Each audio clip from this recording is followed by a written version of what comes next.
Well, welcome everybody. It is 7 o'clock. So let's go ahead and get started so that we can be respectful of your time. I really appreciate you joining us tonight as we go over some resources for AP Bio.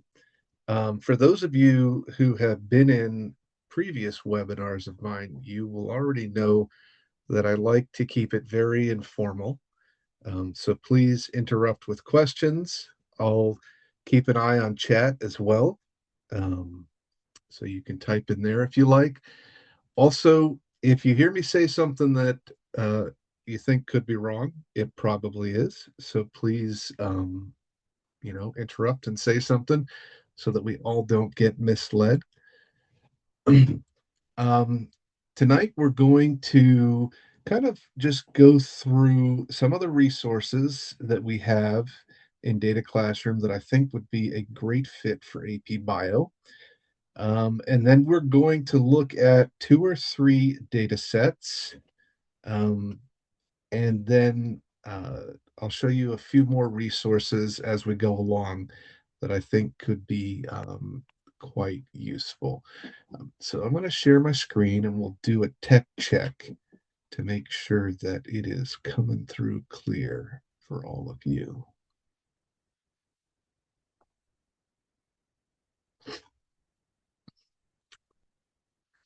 How are we looking there? Can everybody see my screen? Should be looking at the Data Classroom dashboard. Awesome. Thanks for the thumbs up. Appreciate it. All right, so we're going to start here, but what I'm actually going to do is I'm going to go to the website first.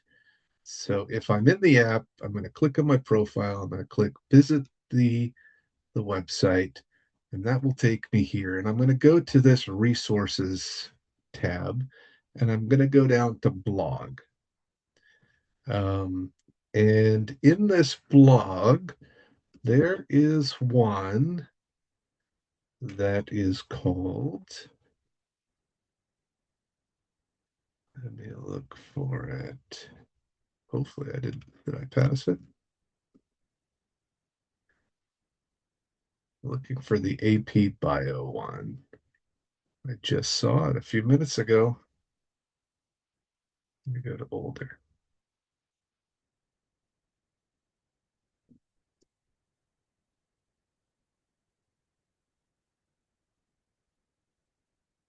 Mercy.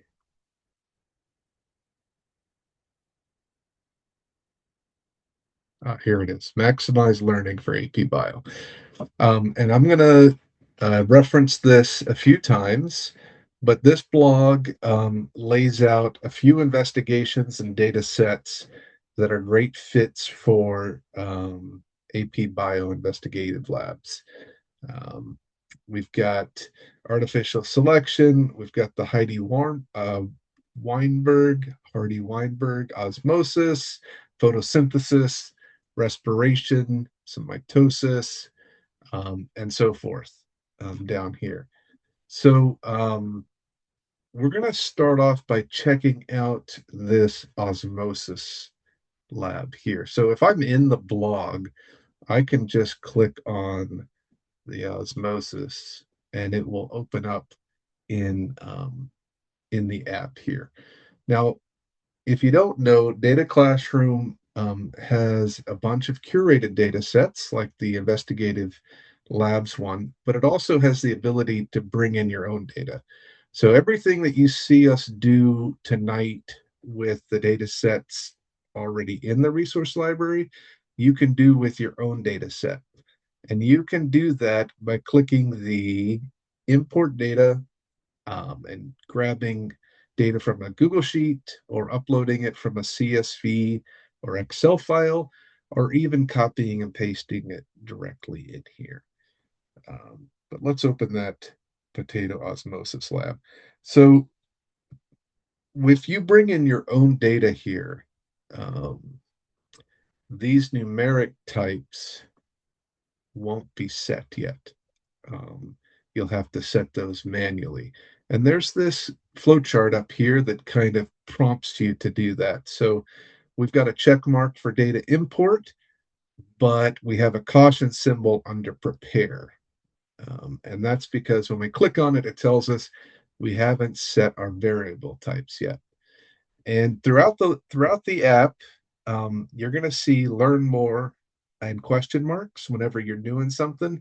And if you just click on that, it will tell you more about the activity that you're working on at that moment. So here we have some information about variable types. But I'm going to click, I'll fix this.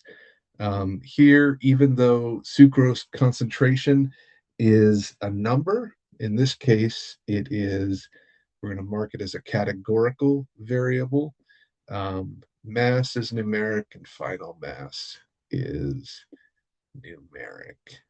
Um, and if you're following along, I'll just give you a few seconds to catch up to that. Um, and next, we're going to go to the graph. And once we get to this graph tab, we're going to put um, sucrose and mass change up on the graph there. And just take a look at um, the different molarities and the mass change at those molarities. So right away you can see, a quick and easy way to kind of visualize a lab and lab data that we've collected. There's a few things that we can do in here, like we can look at the descriptive stats. If we don't know about descriptive stats, there is the question mark, and we can click on the article to learn about error bars and when to use them, including the math that's behind each of the error bars there. Just a little help there. So right now we've got median based with box and whisker, kind of showing us the spread, but we can switch to mean based and look at standard deviation or standard error of the mean, or 2 SEM, and even 95 confidence interval if we want to look at that. If we're really honing in on our error bars, where it says show dots, we can hide the dots. Um, and if we want to kind of, you know, do more with these error bars, we just go to appearance, um, and we take a look at, maybe making our mean dot a different size or really widening, um, and kind of more making our error bars more defined right there. Um, and then if we want, we could do something like hiding the grid lines to really kind of make those error bars pop out. Um, but that's just, I wanted to start off with kind of a little quick and easy highlight of making a visual from lab data, um, and then exploring that visually through error bars, um, and importing it if that's, if your students are collecting their own data. So if they're collecting their own data, we're going to import data. And if they are using the data in the resource library, we'll just go into the resource library. In this case, we were looking at osmosis, so we can search for osmosis and find it that way. Or we can look at the subject, AP Bio, and kind of scroll through the 56 data sets for AP Bio and find it that way.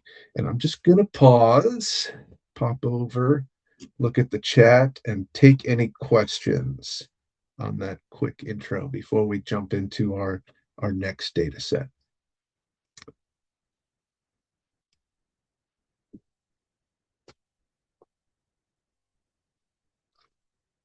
All right. So for those of you just joining, we're looking at the blog that is called Maximize Learning for AP Bio. And you can find that under the resources tab on the website and in the blog section. It's called Maximize Learning for AP Bio. and it has several investigations that we can take a look at. So one of the things that comes up over and over again um, is the idea of um, getting our error bars up on a graph and then interpreting them, and especially looking for whether there's overlap or not. So the next data set we're going to be looking at is a photosynthesis one that deals with um, distance from light. So I'm going to look up photosynthesis, um, and let me see. Maybe if I look up this one. No. All right. Well, I must be misspelling it. Here it is. This one right here. So if we go over and take a look at the assignment for this, we can get a little bit of background on the data set and how it was collected and why it was collected, what plants were used, a description of the variables here, and then an activity to guide students through exploration. Um, and in this case, I think we're going to be looking at, here we go, the number of oxygen bottles and the distance from a light source for these plants. Um, Again, we can change the appearance of these. So if we want to change the color of these variables, we can, click here and change them. We can also kind of change them all at once by changing the color scale. Inferno um, is a favorite of mine. I like to take away the darkest and the lightest there. Um, There we go. I think maybe it was already on that. But we can change the colors of our variables. We can change the appearance with the point sizes or the point edge widths. We can change our axes here to make the graph look good. And then we can start adding our descriptive stats again. So here we are with a mean-based descriptive stat. We're looking at standard deviation. Um, but again, we don't have to stop there. We can look at our 2 SEM. We can look at 95 confidence interval. I think 2 SEM is pretty common. If we want to get rid of our dots here and focus in, we can hide our dots again, um, and then make all those changes to kind of see, where our overlaps are, if there are overlaps, um, and take it from there. When it comes to there's often a lot of questions about the differences between these types of error bars, particularly as data sets get larger and larger. The difference between the standard error, the mean, and 95 confidence interval, particularly 2 SEM and 95 confidence interval, they look very similar. So I wanted to show you a neat new feature that we've been putting out, and it can be found under the the resources on the website again. And this time it's statistic snippets.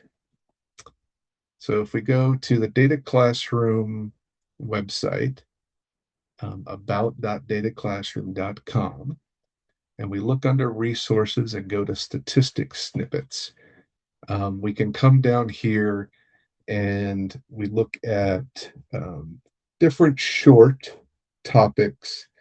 Um, and I'm looking for one. Here we go. 2 SEM versus 95 confidence interval. So I'm not going to play this, but I'm going to click on it just so that we can see how short it is. This one is 1 minute and 35 seconds. So all of these um, are quite short, but 2 SEM versus 95 confidence interval is a good one. There's overlapping error bars, which goes through real world examples of error bars that are overlapping but don't have significance, and error bars that aren't overlapping, um, and talk about that. Also, I know chi-square is an important topic, so there's one on chi-square as well. So we go to about.dataclassroom.com. We go to the resources section to get the blog about the investigations. We click blog, and to get the statistic snippets, which are short videos about statistic topics, we click on statistic snippets there. All right, I'm going to pause again and take a look at chat.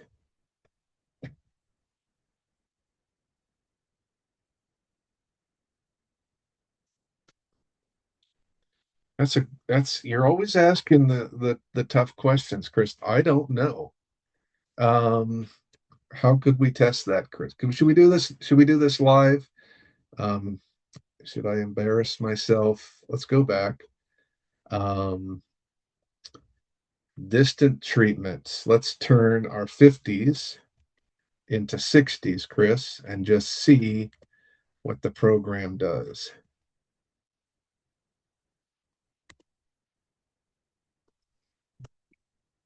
That's all right. All right, so we turned all our 50s into 60s. Let's go to our graph and let's look.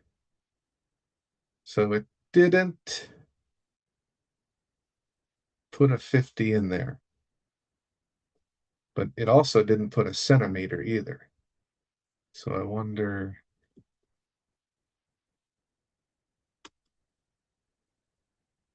Well, there's your answer, Chris. It looks like it skipped 50. Well, you have the treatment as a categorical variable, I think. Yeah. So So it didn't. if that were numeric, maybe it would do it. Yeah. Yeah. All right. Well, that wasn't too shameful, I hope. Thanks for the question. Any others?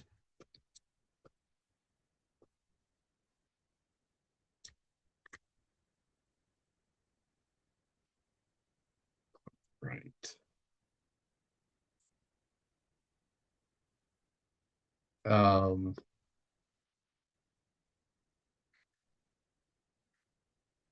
let's take a look at a chi-square data set, if that's all right. This one is called fruit fly genetics, and it can be found in the resource library. Let me search for fruit fly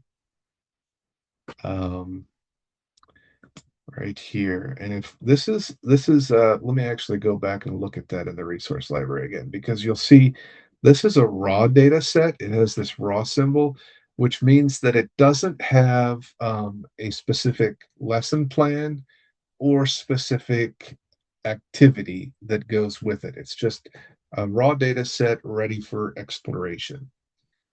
So we'll open it up. That doesn't mean there's nothing attached. So we can go in here and we can get the background of this data set. So what they did is they were looking at two types of wings, like wild type wings, which were fully fleshed out and healthy wings, and vestigial wings, which were kind of stunted, small. And the first thing they did was they bred um, half wild wings with half vestigial wings. And is that right? Did I get that right? And they came up with this F1 generation. But the F1 generation was not what's in this data set. It's actually the F2 generation. And what their hypothesis was that um, the gene for the vestigial was autosomal, not sex linked, and that 75% of the offspring would have wild wings, and 25% would have vestigial wings. And this can be seen if you make, a Punnett square, sorry, and map out the genetics there. So um, let's go back to the table. If you do a data set like this, it probably won't be collected in this format. It will probably look something more like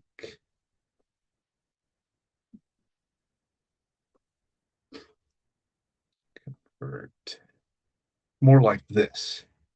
This probably looks more familiar to how your data is collected. It doesn't graph well in this format, but it's totally fine to bring this format into Data Classroom, because if you have this format in Data Classroom, it will automatically make it into what's called tidy format or long data. All you have to do is you click on the hamburger menu on the left there, you go down to advanced, and we do uncount, which right now each one of these variables is counted. And we're going to uncount them like this. Click the column name is samples. Um, and then Data Classroom will put it in this long format that makes it easy to graph. So we'll go to the graph here and take a look. We have 170 um, of the flies came out as wild type, and 45 came out as vestigial. So altogether, that is 215. All right, that's a number for us to keep in mind. So I can run a chi-square here from the graph um, by clicking on the bell icon in the top right. And before I run that, I always know, nope, no questions. All right. So I clicked on the bell icon. Data Classroom, Data Classroom took a look at the graph we had made and said, hey, this is probably chi-square goodness of fit. So I click calculate. I get my pop-up telling me about the chi-square goodness of fit test, when we should use it and how it works. Click calculate again. And here is where I've got to make my choices about my hypothesis and my expectations. These scientists, we can assume even distribution, we can set exact counts, or we can set percentages. So these researchers, their hypothesis was that um, the vestigial was and the wild type, they were autosomal and they were just hereditary. And so with the breeding they did, their hypothesis was 75% would have wild type wings and 25% would have vestigial. So we're going to click done here, and we are going to get our output. And so we can see here that our p-value is 0.16, um, which means there's some indication the counts might be different from expectations, but not strong. And so I can click on the explain if I need to, and I get kind of this interactive slider that I can drag, and I can see what the different values of P might mean. If I let go of this slider at any time, it just pops back to the P value I got out of my test. Um, so here it kind of helps frame the question here. Probably not in maybe the best way. You probably might want to wordsmith that a little bit, but it kind of gets you, on the right track for asking a question, and then, determining whether your hypothesis was correct or needs to be rejected. Um, Another way, I'm going to pause there, take a look at questions again. Any questions about that count, uncount, graphing, and running the chi-square? we're going to run it one more time in a different way. Just want to make sure I'm being as clear as possible. All right, here we go. So back to the graph. So now we're going to go back to the table. Um, and instead of going to the graph tab, in this flow chart, I'm going to click on interactive analysis. But before I do, I can see that I haven't saved my data set yet. So I'm going to save it. I'm going to name it for webinar. All right, I'm saved now. Now I can run my interactive analysis. So when I click on that, I get some choices here. Data Classroom will make some choices for you, but you might want to change some of them. In this case, I am happy with the choices being made, and I'm ready to go on to analysis. So here is, I need my title. So fruit fly genetics. I need to answer my question here. I've got a kind of um, a prompt question, um, and I could wordsmith that and make it better here and practice doing that, but it kind of gets me started, and then I'll start my analysis. And this is gonna walk me through kind of the background of or the what's happening in the background of the chi-square. So here it's, um, do we think that the counts of the sample are as expected? So we expected 75% to be wild type and 25% to be vestigial. And so to me, that looks pretty close to what we expected. And if I thought that it was exact, I might slide this right up to one.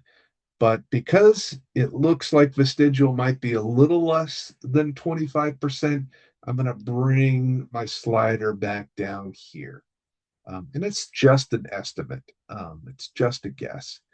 And so now we start filling in our lab notebook here um, with our research question, our choice of test, and our visual impression from the graph. Um, if we expected even distribution, this is where the counts would be, but we don't expect even distribution here. We expect that vestigials will only make up 25% of the total. And so here is where I need your help. Can you tell me what 25% of 215 is?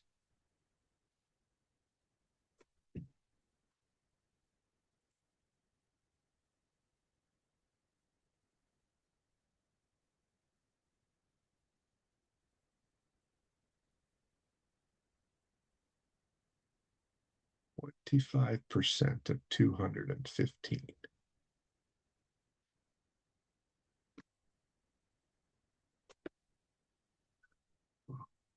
Don't get out my calculator. Let's see what it is. 215 times 0.25. I'm getting 53.75. Thanks, Kelly. All right. That made me nervous doing that alone. All right. So I'm going to put in 53.75. And then that means that what is 75% of 215?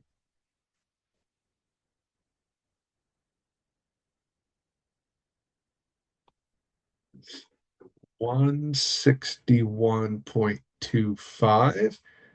Thanks, Diana. 161.25. All right, so now we get a little confirmation that we're close enough. I mean, we are exact, I think, and we're done.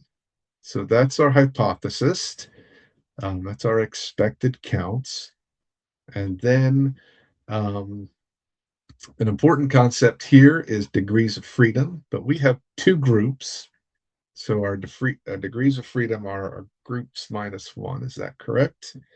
Um, and then we can get a little interactive slider here to just say, at different significances. So, for example, like zero point zero 0.05 here at degrees of freedom, we would expect that um, only these values, right, would be, of random chance. And we can move that slider to see what parts of the curve um, get covered. So we'll leave it here, zero point zero 0.05, add it to our notes, and then we will start calculating. So here's the chi-square formula. Observed minus expected squared over expected. And then, DataClassroom is going to do the math for us, at least, and show us the work. Um, and then we're going to kind of just be able to see the output. So we can see it calculating differences. And then it's going to give us our x squared. Um, the p-value here, we're going to be able to, just see where it lands at 0.17, add it to our notebook, and then we're going to be able to, um, I think in this case, I think the wording is fail to reject the null hypothesis. I think I saw Chris nodding your head. So, and then I could, go on to talk about, we expected it to be a 70-25 split. It wasn't quite 75-25. It was a little less vestigials, a little more wild types, but um, it was very close. And our chi-square showed that it was, that we shouldn't reject our null hypothesis in there. So we can be done after we add our final notes and our conclusion.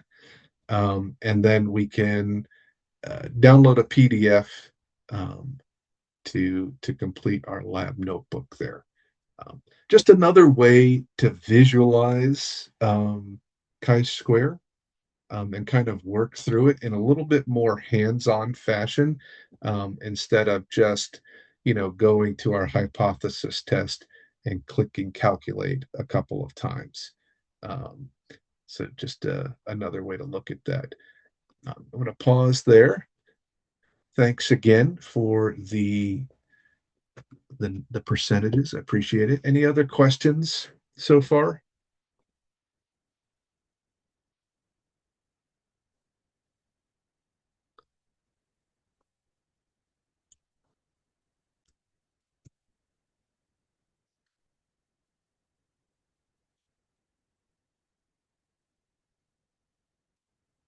No worries. No questions. Hopefully that's a good thing. Let's look again at just the resource library and some ways to go. So we we talked about the blog, um, which is here, and you can get to all of the investigations on this blog by just clicking on each of these here, and it will open up in the app. But you can also go to your subject, look at AP Bio if you want, and browse that way. You're welcome to, clear all the filters and just search by different topics that you're looking for. Also of interest, several times in the past has been our data nuggets, um, which we made in partnership with that team from Michigan State. So they wrote out science lessons, mostly paper and pencil lessons. And then we partnered with them to add an extension that allows for digital exploration. So if we look at data data nuggets, is that going to be? It's probably going to be two words. We look at data nuggets. If we just search for data nuggets, we can see all of these lessons um, that we've made in partnership, and it looks about like 22 of them. So if we look at this gene cell expression and we click open data set, in the description of that data set, you'll be able to view it on data nuggets. So if we click here, oh, you're not looking at my tab. All right. So I went in here, I wrote in data nuggets, and then we will click on open data set here, and there'll be a view on data nuggets. And then you can go kind of read about the collaboration and the research.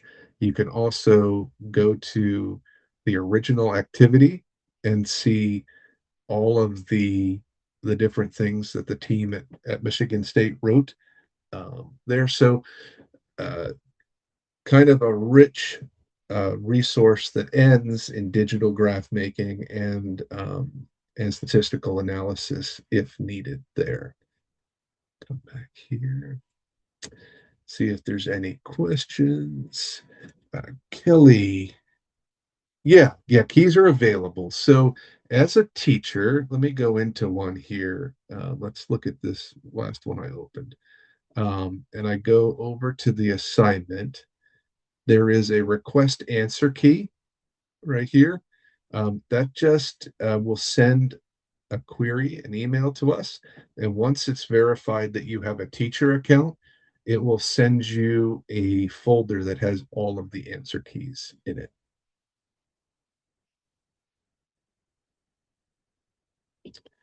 Great question.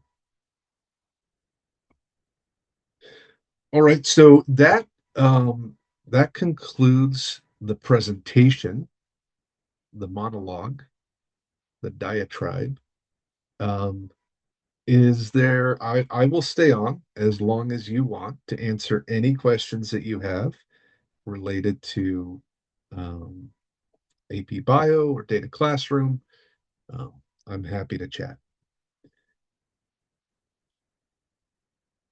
Thank you all for coming. Best of luck with the new year, and thanks for all you do.